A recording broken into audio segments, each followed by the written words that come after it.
Hello and welcome to the Rig Doctor podcast. I'm your host, Mason Marangella, aka the Rig Doctor, and today we're talking with my good buddy, Richard Watson from Deadwood Music.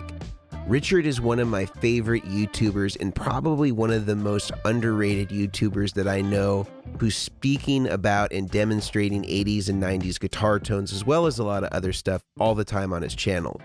We've been geeking out through text for the last several months, talking about all the classic guys, Dann Huff, Paul Jackson Jr., Michael Landau, and more, and really getting into their tones. And we figured that we might as well record some of these conversations and really bring people kind of into the fold on the things that we like to talk about, what these guys did, and what made them great.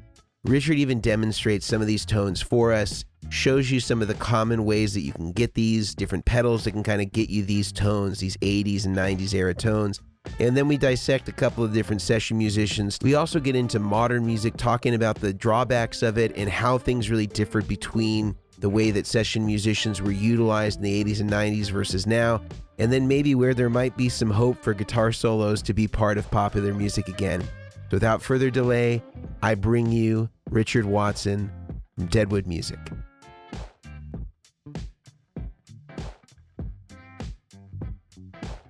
Just for anybody that's not familiar with you, or like what is your, are you a musician full time? Are you music on the side and you have another full time job? Like what's the story behind Richard Watson? It's a mixed bag, really. I mean, I kind of done the session thing for a while. I sort of started doing that when I was about 18, and now it's kind of a mixture of that sort of stuff. I work at a place in Birmingham, which is kind of like an English version of MI, kind of, music university kind of vibe. And then, a mixture of that kind of online session stuff, and then a few of my own projects. So it's definitely a full-time thing. But more and more, I really want to focus on kind of putting time into exactly the stuff that we're talking about, really focusing on kind of content centered around those kind of 80s and 90s session guys. I feel like it's starting to make a comeback, and like maybe more guitar players that are, 30 or under are starting to really appreciate some of the genius of what those guys did, and I was on this hike yesterday with Dave Koz, the saxophonist. I don't know if you know who he is. He was kind of like, he and Kenny G were kind of like the two, kind of smooth jazz sax guys. And he was kind of talking about, that he felt like it was easier. His analysis was that it was actually easier to be a session musician then, because once you were in, you were kind of in.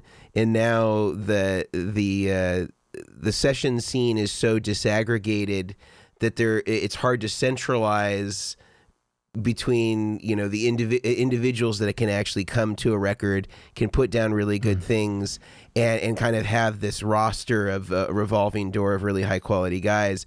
Now that the internet has kind of created this world economy, there's not this core group of guys anymore, and as a result, there's maybe less understanding of the nuances and distinctions of the sound. And also he was talking about, which I think is very true, that there's less flexibility in session musicians, in particular in popular music, to be able to have their own sort of license to create in the context of the session. And a lot of times it's a lot more dictated for them.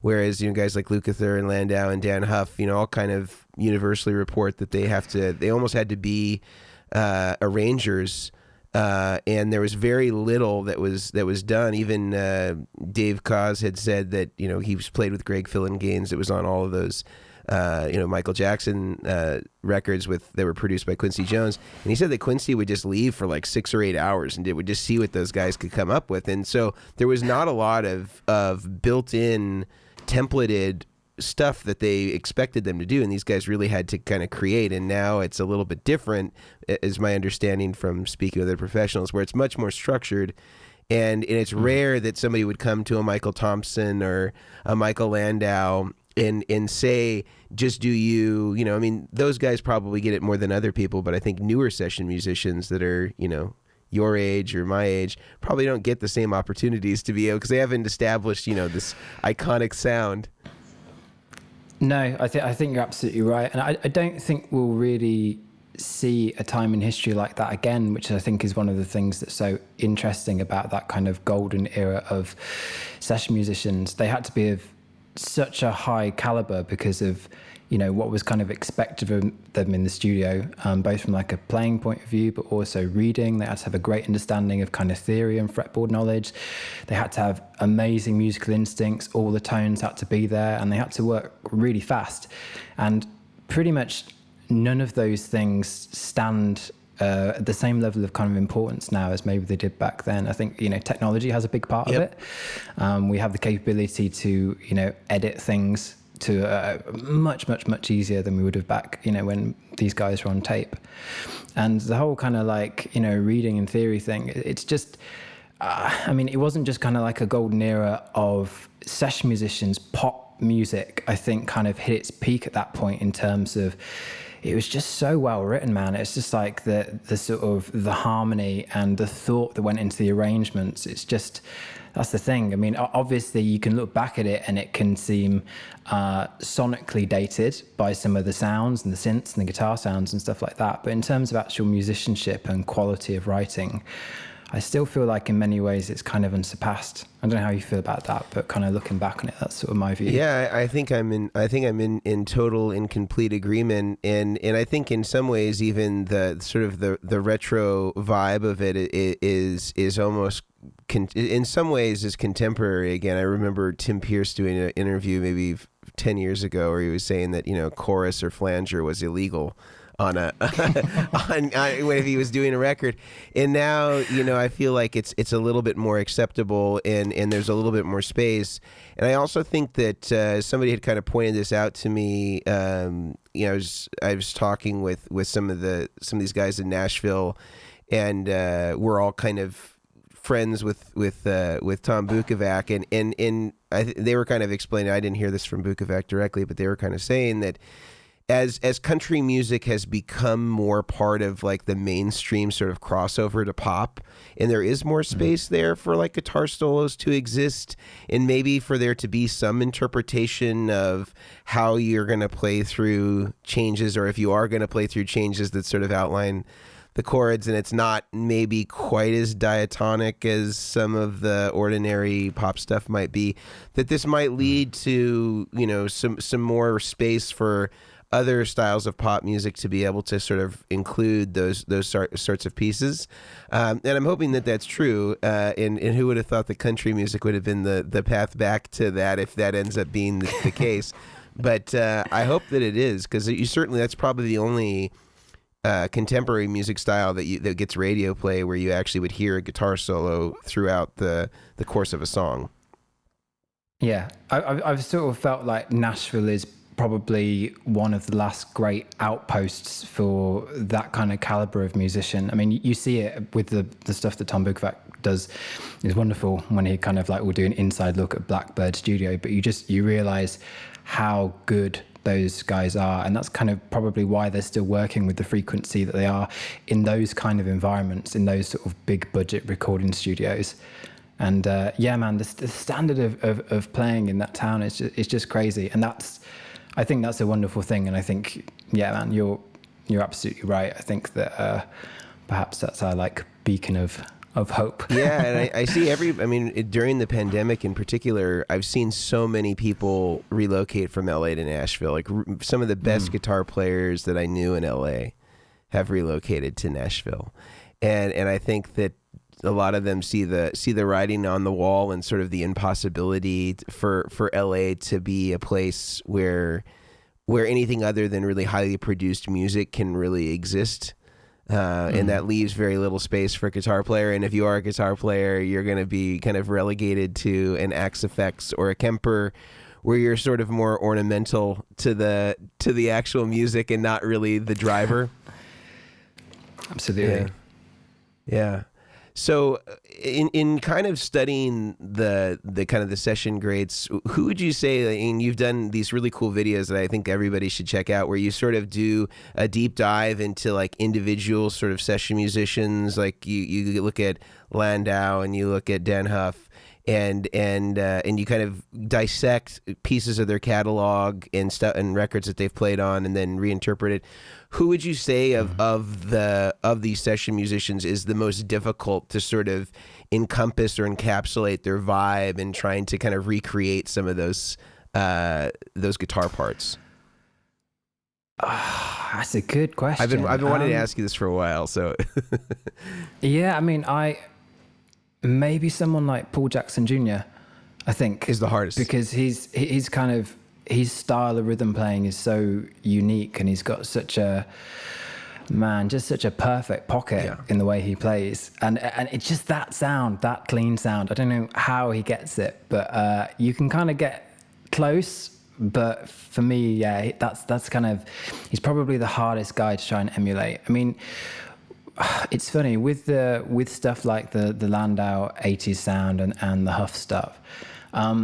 It's hard to completely nail it, but you can get kind of pretty close, even without having the kind of the rack gear and stuff. If you just look at the components and then kind of try and recreate them logically and try to sort of dial them in like a similar way, you know, you can easily get kind of like 80% of the way there. Mm-hmm. It's a bit like, you know, when you're buying like high-end acoustic guitars, mm-hmm. It's like, it's not that necessarily an acoustic that costs £6,000 is going to be that much better than one that costs $2,000. You kind of go in percentages at that point. I feel like it's the same thing with emulating those guys. But yeah, just in terms of his style and his pocket, I think Paul Jackson Jr. is definitely one of the tougher ones to sort of emulate. It's interesting talking to him that on most of the Michael Jackson stuff, he said he was just using a Rivera modded deluxe reverb and a Dynacomp. You know, it's insane. It's in his hands though, man. I mean, I know that I think he was using sort of like fairly heavy strings and stuff back then on his instructional video from back in the 80s. He's got that sort of custom Les Paul strung up with 11s. Yeah, the art of, what is it called? The art of rhythm guitar playing or something like that. Yeah, I love that, man. I love all the kind of like incidental bits in between that. It's literally one of my favorite DVDs. I just man, and he has the paisley vest on. But yeah, I mean, I think with Paul, he's kind of got that. He's almost got like a natural compression from his hands as well. He does kind of hit it, but he's got it so dialed in just at source that it's really tricky to kind of emulate. And his fluidity with how he approaches parts, because he's mixing a fair few different concepts all the time. He's kind of jumping between like popping lines, but also a lot of like stuff with sixths and thirds and fourths and fifths. And he never gets in the way of anything. His kind of pocket and his sense of, sort of just taste is pretty impeccable. So yeah, he's a tricky one. Yeah, I would agree. He sort of has he's kind of figured out how to bridge the rhythmic kind of elements of like the pacing of a drum with, you know, sort of like the groove of a bass, and then sort of the melodic components of a guitar in his rhythm playing. And he's absolutely incredible. And anybody who, you know, as a student at USC gets the benefit of having him as an instructor, you know, and you know, I can just we went and visited him once there, and I can only imagine like the resource that would be to have a guy like that, you know, to just go into his office hours, you know, in any afternoon and be able to just have him school you on, you know, any one of many things. I think what's so incredible about those guys as well is the kind of that particular decade definitely gets kind of fetishized by guitar players. You know, even the rack thing now is sort of like you start to see it creeping back. But what I find so cool about them is that they never stopped evolving. I mean, you look at Paul Jackson or like Landau, or I mean, obviously Dann Huff has gone into the sort of producer's role now, but with all the other ones, they still have releases up until like this year. Yeah. And if you listen to the kind of cross-section of work, they didn't stay where they were at. They kept evolving. It's really noticeable with guys like Landau that when the 90s hit and he started playing on things like Alanis Morissette records, his sound changed quite quickly. You know, it very quickly moved into that kind of like alt-rock grunge thing. We were seeing a departure from the tri-chorus and moving into, you know, the sort of Arion, more vintage kind of effects. And I just think that's why they're the best, in my opinion, because they didn't stay where they were. They kept listening to what was happening and moving with it and still staying on top of the pile throughout each decade, which I just think is so cool. Yeah, I think it's kind of hard to maintain the zeitgeist of the whatever the generation is, and I think that they did all evolve, and maybe some of their the thing I think is really hard, even with amongst the session guys, is that they do sort of get typecast, you know, in these positions, you know, and once they've become that guy, I think that the producers sort of think of them always in that particular position. So when we want a clean rhythm funk part, we're going to call Paul Jackson, you know, and if we want the ethereal, you know, sort of like synthy keyboard pads, but on a guitar, we're going to call Michael Landau or Michael Thompson, depending on kind of what era it is.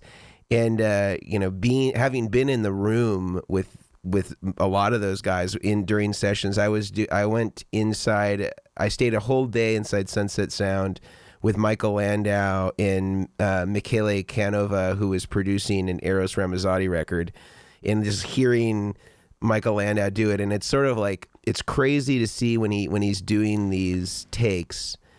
It's like every take is usable. There's like not a throwaway at all. Mm-hmm. It's just kind of like, do you want it way 1? Do you want it way 2? Or do you want it way 3?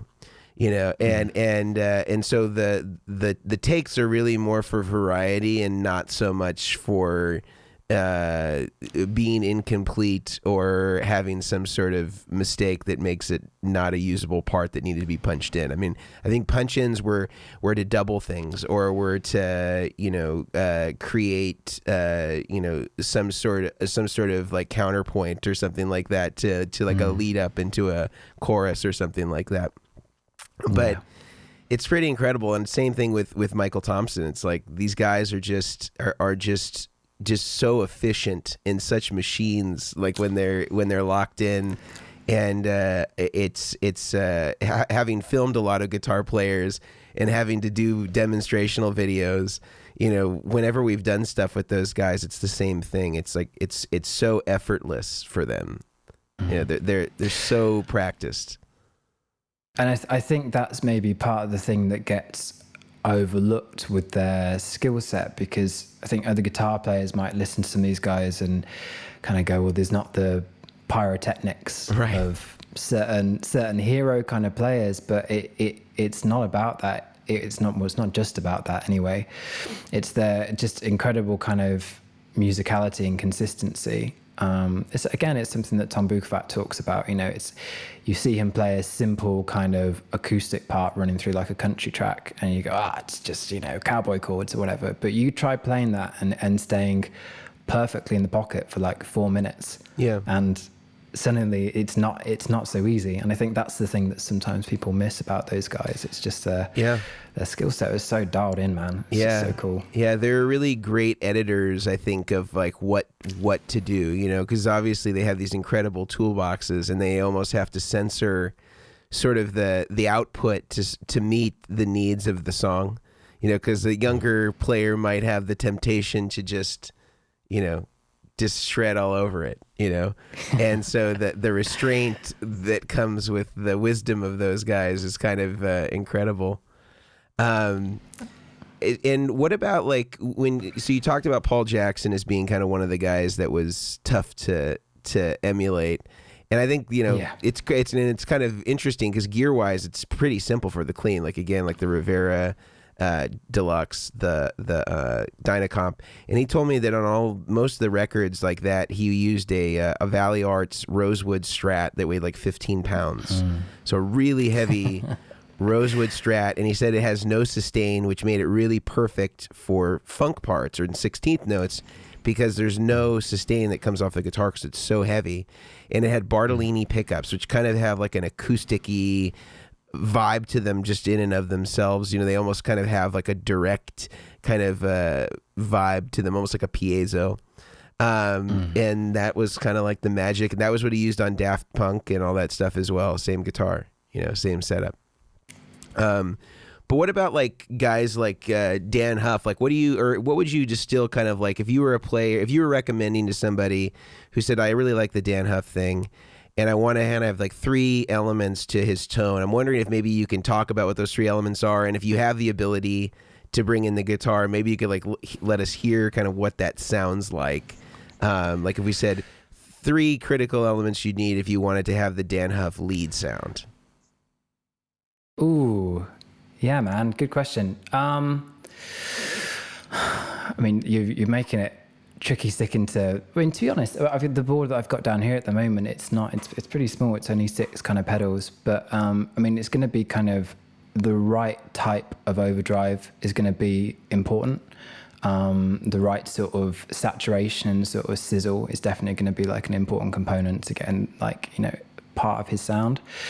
The chorus thing is tricky because it's not like, I think people just think, oh, it's just loads of chorus, and it's often more subtle than you think it is, but kind of dialing it right is important. You've got to kind of like, it's a little bit like when you're trying to mimic a player's, vibrato or something like that. You almost have to close your eyes and try and reverse engineer the width and the speed of it. And it's kind of the same thing with like dialing in stuff like choruses. How you set it is really key.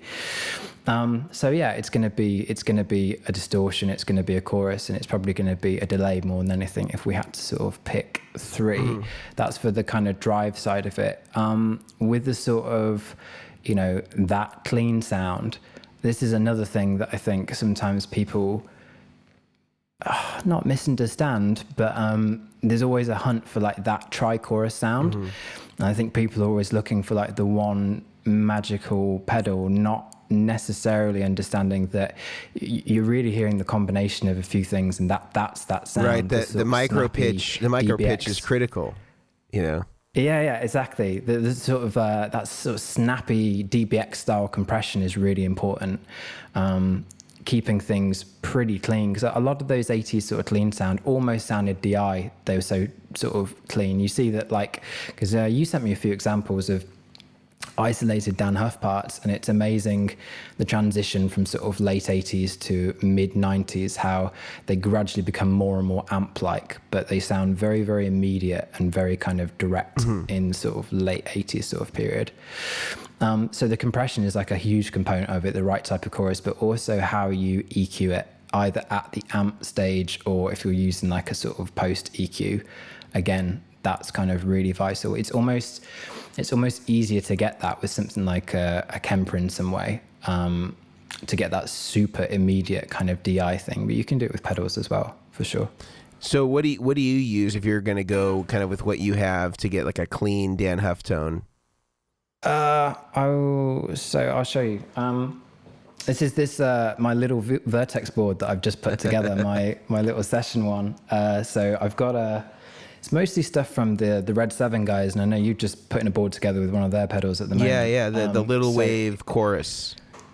And that's the closest I've found in a pedal format. Sorry, dude, go ahead. I said that was the closest I've found in a pedal format so far to that sound. Yeah, for sure.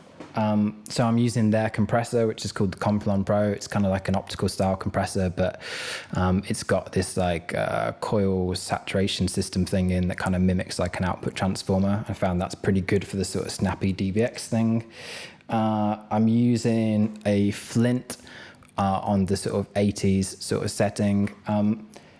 How you sort of dial verbs again is sort of like quite important. If you listen to like the old lexicon units, they've got a nice kind of richness to them. They're not too sort of bright. So you want to kind of dial the sort of tone of your reverb spot on. And I'm using a dig, a Strymon dig, to get that sort of digital delay thing set as like a quarter note and like a dotted eighth. So yeah, man, I'll show you real quick. I'm going to mute my microphone just for a second so you don't get too much of it coming down there.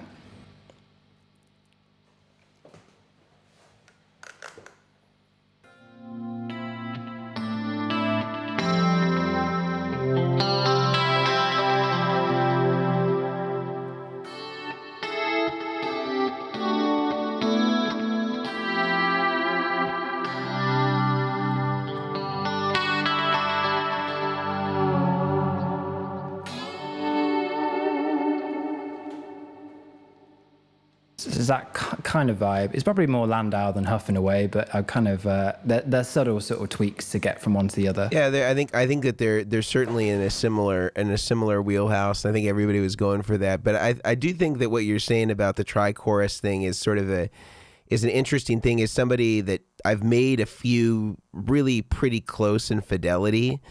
And most people on independently, if you listen to it, it doesn't sound quite the same. And I think that that's like a real piece that people miss, is that to really nail the chorus sound in totality, you need the tri-stereo chorus feeding a harmonizer in parallel. Because that was almost always invariably how they were running it, where the chorus was the last serial effect after the line out that split to stereo, would go into the Rain mixer, and then the first group of parallel effects would be H3000 and a reverb of some kind, and the H3000 would be mixed in parallel. So actually, the one that I'm working on right now, that we're working on, has a plus 11, minus 11, or capable of up to plus 11, minus 11 detune in parallel with the tri-stereo chorus. So the tri-stereo is done as traditionally as we can do it in a pedal format. You know, there's some constraints due to voltages and stuff like that where it could realistically be pedal board friendly. And then there's a mix knob that allows you to then mix in parallel the detune following it also in stereo, and that's done digitally. Oh man, sounds awesome. So I don't know how long it will be, but I'll send you some clips of it and you can kind of hear and evaluate it, but I think it's pretty close. It's the closest that I've been able to get. Right now it's like unmanufacturable, so like the challenge is figuring out how we can make it affordable enough that people would actually buy it. But I feel like tone-wise we're close. Awesome, man. That sounds killer. I look forward to hearing it. Yeah, but in the meantime, if you need a great tri-stereo chorus, get the Red 7. Because I think it, for sure. I think it's still great. You would just have to disaggregate the components. Have you checked out the Eventide micro pitch pedal that they just released? Man, I was going to say the same thing to you. I literally only found out about it like this week, and I was like, it's probably a good thing that I don't have room on this board, because I would have immediately bought it. But no, I haven't got my hands on one yet. Have you tried one? I haven't. The challenge with them, though, if you're going to use it like truly in the essence of the way that you would use a H3000, is it doesn't have analog dry. So I mean, you absolutely would need to put it in a mixer, in a parallel mixer, if you were going to use it, 100% wet, because you wouldn't, you'd have a real latency problem if you were going to run it kill dry. But that was the only thing that was problematic, and I understand why some companies do the DSP style bypass and don't have the ability to do the analog dry. But I think Eventide's kind of coming at it from a non-guitar standpoint. Like, I understand if you're using like digital mixers and all sorts of stuff, like in a front of house context, you don't want to have stuff that's analog dry and then stuff that is digital and doesn't have any analog drive through, and then trying to synchronize them at the end can be a problem. In terms of the delays, but I think for this, it's not as ideal, but I think for most people who are running these on the pedal board, they're not using mixers and all that stuff, so it's sort of the same thing at the end of the day. Yeah, but I'll definitely get one. I still think there's probably like a good percentage of people who are a little bit intimidated by the idea of kind of running mixers and, it's integrated as part of their rid, and even like the whole, wet, dry, wet thing and wet, dry thing as well. It's kind of like a bit, Yeah. It's, But I think you're kind of like helping pull the curtain away from that sort of stuff and show people that it's not too complicated. No, it's not. And I also think that the truth is that any of those guys, if they had the pedals that we have now, there would have been no reason for them to do wet, dry, wet. Really, they would, because really the wet, dry, wet thing was just a response to wanting to have stereo rigs. And the limitation is that the effects that they would ordinarily use in the studio just weren't compatible on their own to use in a guitar context without using a mixer, because they were 100% wet, return only effects that were designed for a studio mix bus, and there was never any intention that you would use them independently for just a guitar, and that it would be in this mobile recording rack that would just follow the guitar player from studio to studio, you know. And so I think that if the effects were explicitly designed for that application, they would have just had, a mix knob that you could adjust the wet to dry ratio, in and of themselves, and they would have just run stereo rigs. I mean, that's really, I think honestly, if you run a stereo effect, like an amp with the stereo effects loop, like 2 amps with effects loops, and you run them stereo, that's really what they were trying to do, because they were putting their time-based processing after the preamp section, and they were going into stereo power amps, which your 2 returns of your 2 amplifiers with effects loops would have been. That's really what they were trying to do. There just wasn't the hardware that was available to make that happen, And the mixer was just the consequence of the devices that just didn't have the ability to mix the dry signal back in. What do you think the sort of genesis was for that sound becoming so popularized? Do you think it was coming from the player end, or do you think it was coming from the producer end? And it was therefore becoming a demand on guitar players because that's the sounds that producers were sort of leaning towards with the influx of so many keyboards and synthesizers coming into pop music? I would predict it was probably more on the production end than the guitar player ends, and then the guitar players just interpreted those things. Because if we look at sort of the arc of music, between the 70s and the 80s, in the usage of even just like things like reverb, like there's a really distinct usage of reverb, whether it's drums, or anything, like even the reverse reverbs that started to become really popular, like with Prince and guys like that on drum sounds. I think you just saw the era of excess in the 80s sort of take its role with multiple instruments, where you saw processing on practically everything from saxophone on down. Like even when, as I mentioned, I was talking to Dave Cause yesterday, he said he had a refrigerator rack with Eventide H3000s to play with the sax, and so everybody was doing this. And so I think that it wasn't just unique to guitar. I think that guitar players are maybe an instrument where there certainly was more hardware available than others to be able to kind of take all of the available technology of the time and run with it. But I think it was a response to what people wanted, and that amount of processing on the tone was like, when something's new to you, you can't have enough of it. It's like, it's like being in love or something, and all you want to do is spend time with that person. And I think that was kind of what happened when some of these devices started to come out that were so new and unique at the time, and you just wanted to put it on everything. Yeah. I've heard Steve Lukather say something similar many times. In response to the sort of his first Hot Licks video or whatever it was. It's kind of like, I don't know, I just got it and just turn it all on. Yeah. But yeah. It's funny that those systems are not. Or the systems at that time, like that stuff really wasn't designed either to be traveled like that. It was really designed to be sedentary.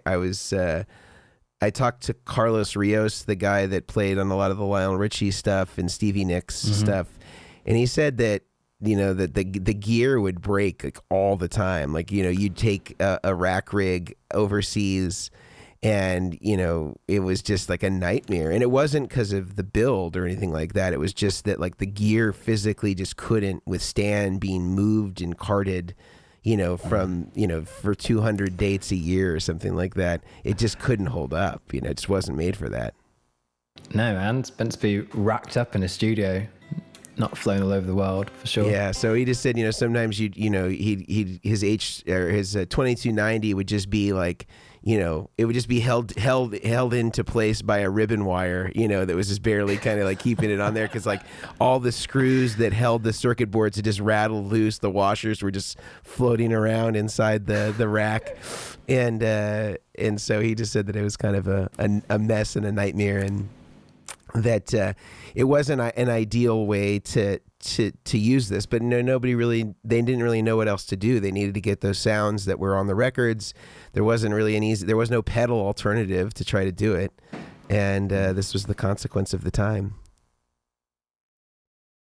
Yeah, man. Yeah, absolutely. So the next thing I wanted to ask you about, and kind of along the lines of like showing some tones, you showed us some cool clean tones. Can you show us kind of like the equivalent of that on the distortion end? Like, what were the pedals you were using? You were using the Red 7 chorus for that, and the compressor. Yeah, and then the dig on the sort of drive side of it, it's this Chaos Theory pedal, which is kind of I don't know. To me, it's kind of got a slightly Soldano-ish thing about it in terms of that sizzliness on the top end. So using that for some of the distorted stuff, but then similar components. I mean, this little board here is really meant just for, YouTube stuff and recording at home. So it's not all midied up. So it means that you kind of have to redial your verbs and your delays a little bit, because obviously they sort of suddenly bloom out a little bit more when you're playing something with overdrive. So generally they get pulled back a little bit so that it just doesn't become mush. But I can show you a couple of things. Yeah. I'll just turn my mic off for a second and then I'll show you.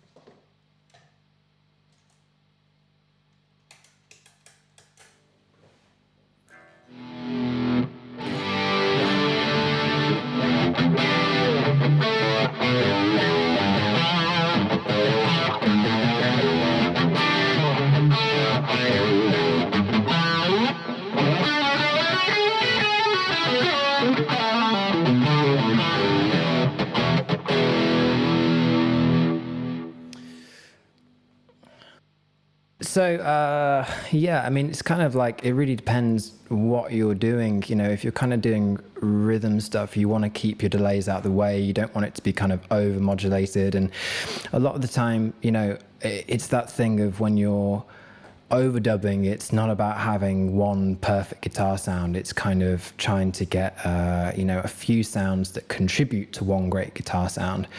So this isn't necessarily how I would dial it if I was doing it for like a track, but it's kind of like an okay approximation for that sort of thing. If you're doing sort of lead stuff, you will probably like ramp up the wet side of things a little bit. So I'll just show you that real quick.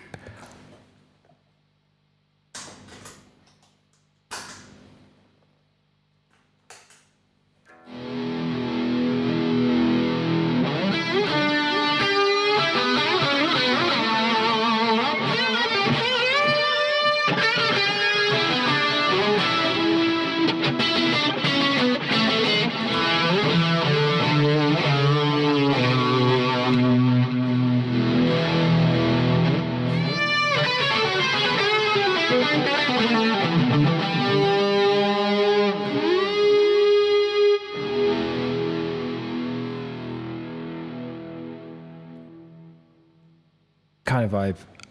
It sounds great even through our Zoom conversation here.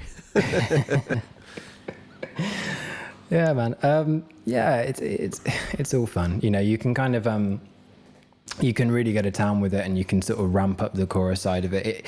And you notice when you listen to those records, it's not one thing. It really varies. Even with someone like Dann Huff, I think the range of his sort of lead tones varied quite a lot between the stuff with Giant, which in some ways I think was less processed than some of his session stuff. Yeah. So it really kind of depends like what you're going for, but it's kind of like it's getting the right type of saturation, it's getting the right amount of saturation to do what you need without it just becoming a flubby kind of mess. And how you kind of EQ your drives as well is really important.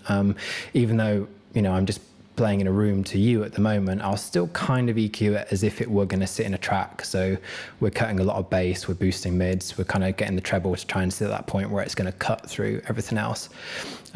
So yeah, that's kind of like quite an important factor with that side of it, I think. It's kind of funny, the disconnect there between a lot of home players that don't have either a recording experience or a live experience, that like often the the big fat warm overdrive lead sound is like absolutely unusable in a track. Like once you start getting like kick drums and hi-hats and snares involved, you know, it's just like all that warmth. Like you kind of like have the illusion that like that singing Santana lead sound is really super warm, and then you listen to it in isolation and it's like kind of like it almost sounds borderline displeasing.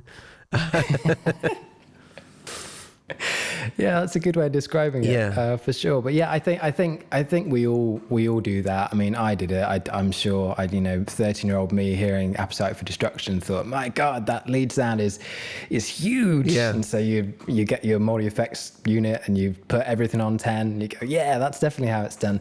And you kind of don't realize that what you're hearing is, you know, contributions from everything. You're hearing the bass guitar feeding into how we perceive the guitar sound, and that's like an important lesson that really you only learn when you start playing with people and, you know, when you start recording. Yeah, and it makes it difficult from a pedal demo standpoint, you know, because sometimes when we demo pedals, I'll often have to sort of exaggerate maybe in I'm not going to say an unconventional use, but maybe like a less practical use in an actual studio setting. Because if we close mic'd with a 57, a Fender, you know, clean amp with distortion where we're emphasizing kind of like upwards of maybe 1.8 to 2K, which we know is going to work great in a track, but for a pedal demo, it's so hard because nobody's ever going to listen to the pedal with their ear on the speaker.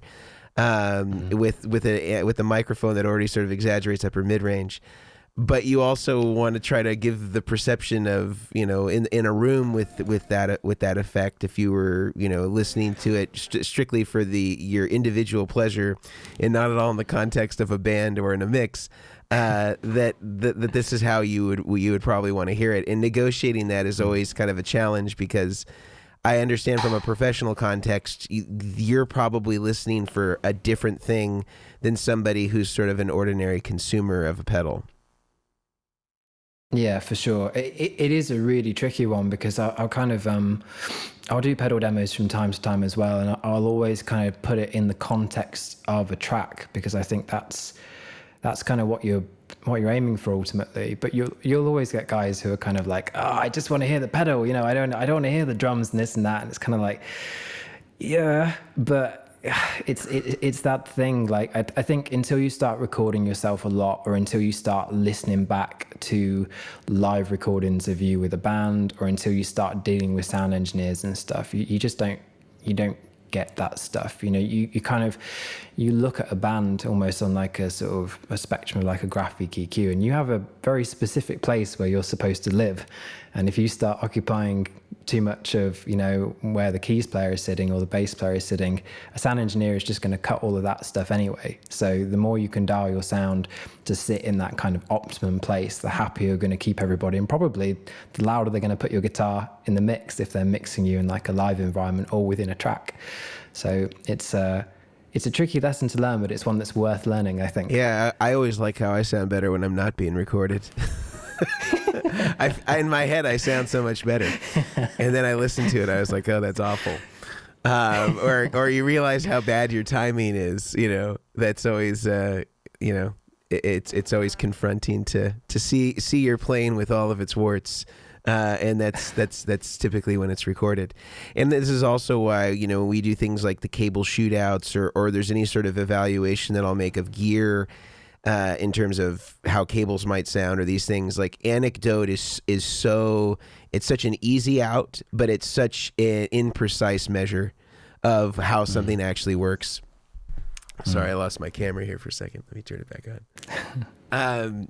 So I think that it's so invaluable to record stuff, hear it in the context of a track, really comparing it, you know, A to B to other things. And I think that sometimes the thing that you hear can be deceiving in the room when it, you know, when you actually use it in the context of a song. It's a much different thing. Absolutely. So I wanted to ask you about your maybe top 5 pieces of gear that you would say if somebody is interested in these sorts of sounds and they want to kind of get, an LA kind of studio clean tone from kind of 80s, 90s. They wanted to get an LA dirty tone, a studio tone from the 80s and 90s.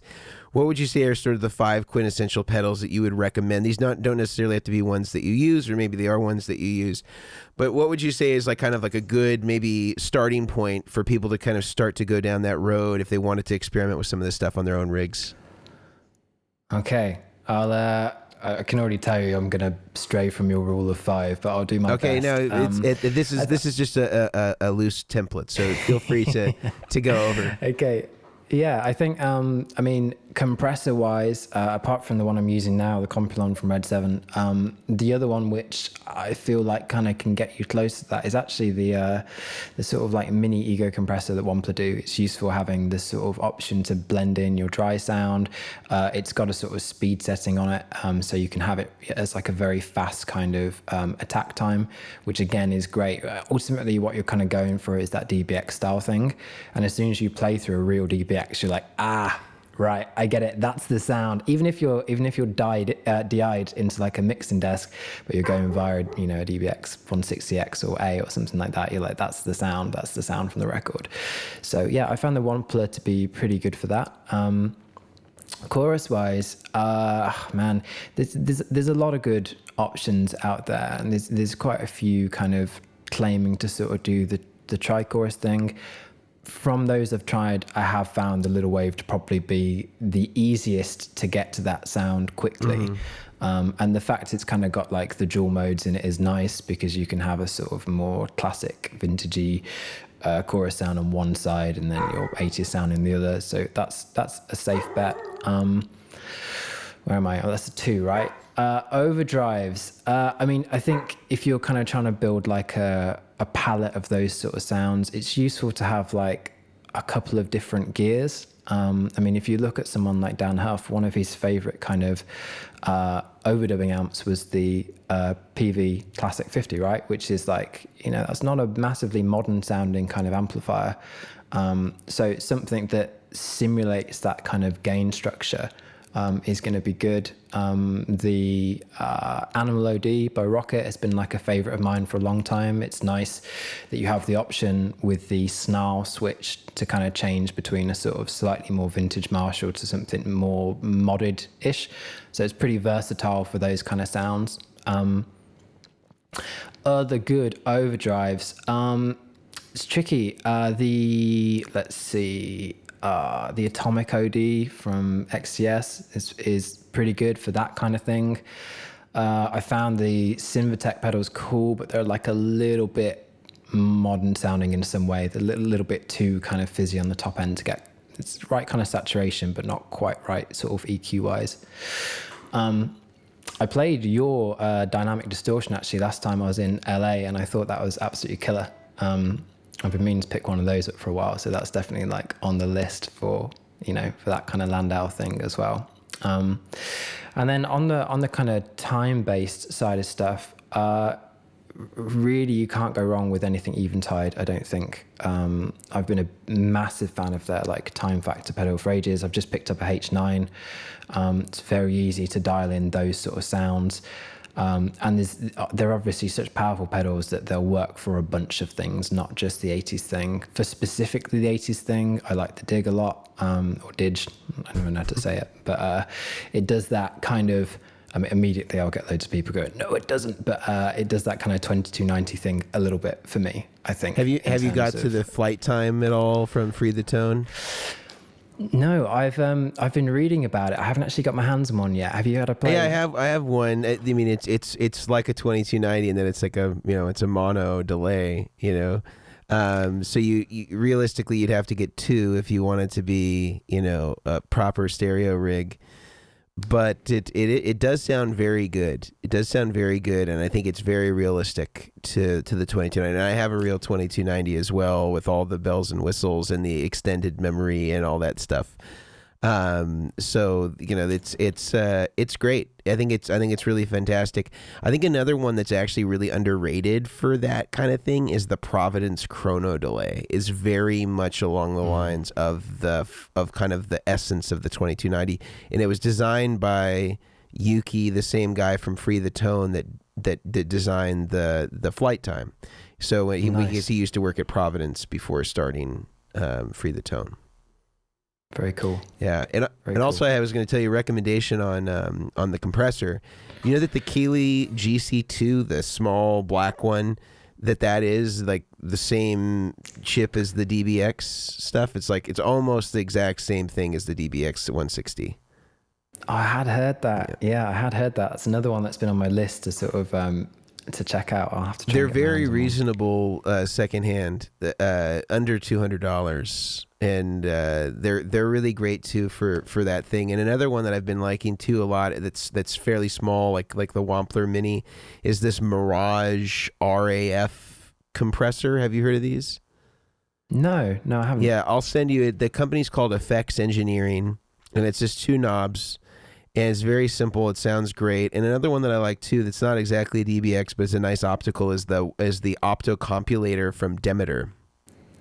Yeah, I have heard that one. Yeah, that one's great. Cool. And then I also like his mid boost, which is the same thing that's in a lot of the Tylers. He designed the mid boost circuit that's in the Tyler guitars, and so you can just buy the mid boost pedal if you don't want to install a mid boost like it would be in the Tyler. It could be on the pedalboard side. Awesome. Yeah. Awesome, man. Yeah. Well, Richard, I really thank you for kind of getting into this. I know that we could probably talk about this for ages and ages, and maybe we can make this a more recurring thing and really deep dive into specific episodes on specific players and really get into it to the degree that you're willing to entertain this sort of conversation topic. But if people want to check out what you're doing, what you're up to, where's the best place for them to find more out about you and to find you on YouTube and all that stuff? Yeah, I mean, YouTube's always a good place to start. There's going to be a lot more stuff. I'm actually working on a course at the moment, which is currently looking like it's going to be about 5 hours long, so I need to kind of work on trimming that down, but that's all about exactly these sort of players. So YouTube, great place to start. You just search my name, Richard Watson. And Instagram as well, I'll always post about this sort of stuff, which is just Deadwood Music. Okay. So yeah, always happy to hook up with new gear nerds and session freaks like you and I. Yeah, I think that we have to bring it back, and I'm doing all that I can, and hopefully we're able to drive some more people into what you're doing, because I think that maybe as much as I talk about it, hearing somebody that can actually contextualize it and like really demonstrate what these sounds are, how to get them, and then how to use kind of current gear in order to make that realized, I think is important too, because I'm only carrying the torch so far, and I'm not as talented a guitar player as you to be able to illustrate some of these tones really explicitly. And so again, I'm always appreciative to see your stuff, and I think that people will, if they're into this stuff, they're genuinely going to enjoy the content that you're creating. That's very kind of you, man. Thank you. And likewise, your videos are some of my favorite on YouTube. I've been absolutely loving the sort of stuff you've been doing, focusing on those sort of sounds. Absolutely killer. So yeah, wonderful. I feel the same way. Thank you very much. Well, thank you, Richard. So that was our conversation with Richard Watson. Again, if you want to check out what Richard is doing, definitely find him on YouTube. He's got so many great videos. He really dissects these tones in much more detail than we talked about here. And man, that guy can really embody a lot of the session vibes from all those classic players that we talked about: Dann Huff, Paul Jackson, Michael Landau, and more. He does a lot of videos about kind of showing the arc of how these players adapted, really comments and analyzes that stuff. It's really a lot of fun if you're into those tones or you want to learn more about those classic tones and how to achieve them. I think Richard really spells that out really perfectly in his videos. You can also check him out on Instagram at Deadwood Music. There's so much good stuff there, such great resources for guitar players and fans like me alike to really learn and hear this stuff in context. So definitely thank you to Richard for being a part of the conversation today. If you want to support this podcast, there's several ways you can do it. One way is to head over to therigdr.com, which is the Rig Doctor website. We offer one-on-one consulting, group consulting, and we even have an option for a free membership if you're interested in being part of our weekly live streams and AMAs, but don't feel like you can afford any of the membership services. We don't want money to be the thing that stands between you and great tone. So just send us an email at info@vertexeffects.com or info@therigdr.com, and we'll set you up with a free account, no questions asked. All we ask is that when your financial situation changed, and if you can't afford it, that you become a supporting member at that time. But again, you will definitely have the same access as anybody else that is paying for our basic level membership. Just request that free account. Also, you can head over to vertexeffects.com. We sell our pedal boards, all of our pedals there. You can definitely support us by purchasing one of those items through our website or from one of our authorized dealers. That goes a long way in helping us continue to making these podcasts sustainable. Thank you for listening, and thank you so much for being a part of this community. And as always, be sure to check out our YouTube channel, our Instagram, our Facebook, where we're posting about old podcasts, new podcasts, and all the stuff that we're doing on YouTube and that we're coming out with in terms of our products. Until next time, I'm Mason Marangella, the Rig Doctor. See you later.